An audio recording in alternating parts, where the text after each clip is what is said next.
In 10 minutes or less, I'm going to show you the simply elegant power of proportions. Now, a proportion is just two ratios that are equal to each other. And a ratio is nothing more than a relationship between two values. You see them all the time. When we drive, we have a speed, and that speed is measured in, say, miles per hour in the United States. Well, that just tells me how many miles I'm going to drive for every hour of driving I do. When we get a job, we're told what's our hourly rate. I'm going to make $13 per hour, which means for every hour that I work, I will make $13.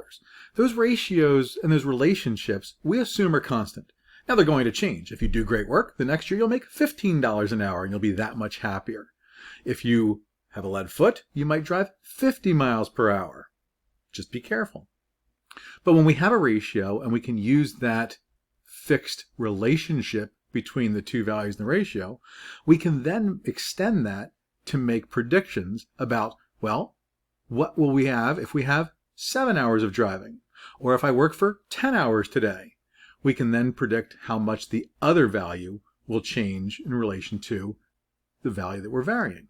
So let's take a look at some of these ratios and apply proportionality to see just how powerful it is, yet how simple it is at the same time. So as long as we have a ratio, we can then extend that to find predictions about other values that aren't in our original ratio. So let's look at speed. We've got a speed of 15 miles per hour, meaning for every hour I drive or travel, I'm going to cover 15 miles. So how many miles will I cover in 3 hours? Well, I'm going to write the original ratio, 15 miles per 1 hour. And I'm going to say, because that is my fixed value for the ratio, I'm going to make it equal to another ratio that has now 3 hours instead of 1 hour. I have no idea how many miles, but I do know that I'm going to travel for 3 hours. Well, I need to get the unknown all by itself, so a little bit of algebra. Multiply each side by 3 hours. Over here, I cancel. Over here, my units cancel, and I'm left with 45 miles. Easy peasy. All because our ratio value never changes. Because if I divide 45 by 3, I get 15 miles. If I divide 15 miles by 1, I get 15 miles per hour. So 45 divided by 3 is also 15 miles per hour. Equal ratio. So how many hours to drive 50 miles? This is a little different because it's now upside down.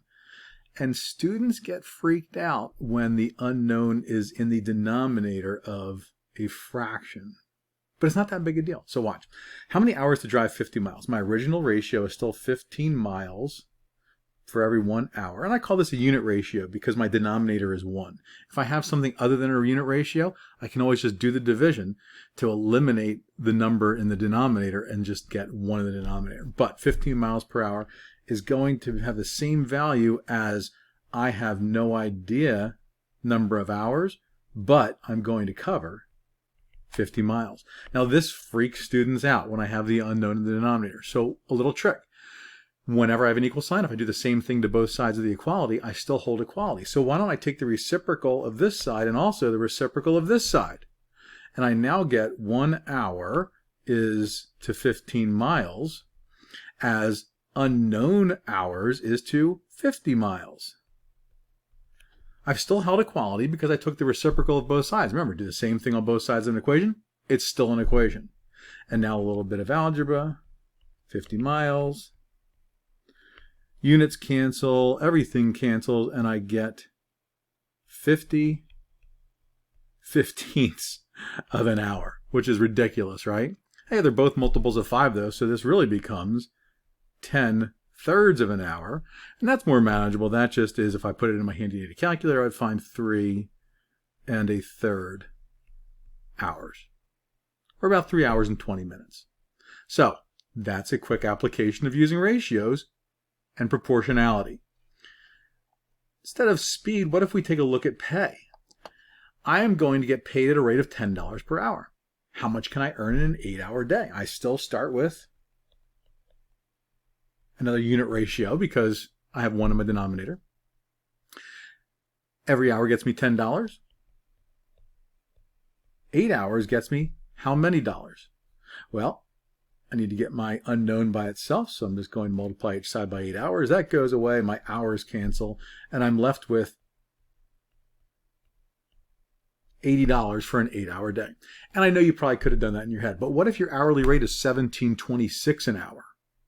And you want to find out how much you make in 7.5 hours. Well, suddenly it's not that easy to do in your head, but the procedure is identical. How many hours do I have to work to make $175? $10 per 1 hour is going to be equal to $175, and some unknown number of hours. And again, the unknown on the bottom is messy. We could do cross multiplication, no big deal, but it's a heck of a lot easier just to take the reciprocal. And if you see this, you can even do it before you set up your proportion. You can do it ahead of time, but I didn't see that. So I'm going to take the reciprocal of both sides. I find that 1 hour is going to give me $10, and unknown number of hours is going to give me $175. Well, multiply by $175 on each side. My dollars cancel over here. The whole thing cancels over here. I'm left with 175 over 10 hours. Well, this is easy. That's just 17.5 hours. And again, you probably could have done that in your head, but if the numbers aren't so nice and clean, this procedure will get you going no matter what. How about measurement? I know that every inch gives me 2.54 centimeters. That's just a known fact. I didn't pull it out of the air. It's just one of those things you could Google it if you wanted to. I could draw a nice pretty picture. I in fact have a nice pretty picture over here. And my pretty picture shows me that if I go 3 inches in distance, I get 1, 2, 3, 4, 5, 6, 7 and change centimeters. That makes sense. I could do that in my head. 3 times 2.54 is 6, 7.5, 7.62 centimeters, right? But what if I have something that's not as clean? And what if you're not good at mental math like that? What if you can't draw a picture all the time? Well, this whole proportionality thing with ratios is a perfect approach to figure out what you need to know. So how many centimeters in 5.5 inches?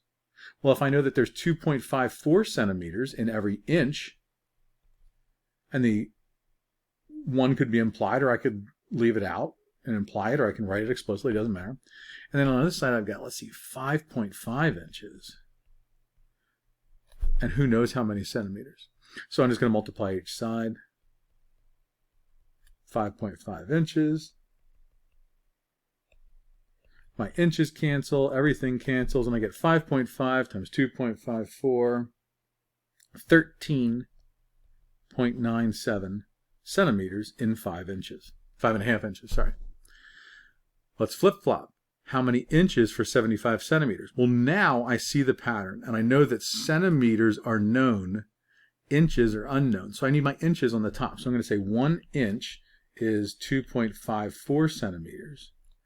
And an unknown number of inches is 75 centimeters. Multiply each side by 75 centimeters.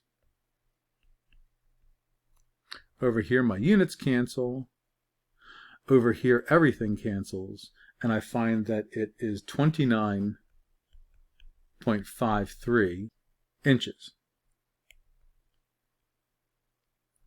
Super easy, right? How about one last thing? How about conversion? Centimeters in a mile. Now this is going to be a quick introduction, okay, because you could spend 10 minutes just on conversions. But in this case, I need to go from miles to feet, feet to inches, and inches to centimeters. So the way I would approach it is this. I need to know I have 1 inch is 2.54 centimeters. Well, how many centimeters is 12 inches? Easy enough, we could find that. And then once we find that, I know that that many centimeters is going to be a foot. So an unknown number of centimeters in a foot, these two are the same value, is going to be equal to 1 mile being 5,280 feet. And then we can find out how many centimeters in a mile. So there you go. Proportions, powerful yet simple.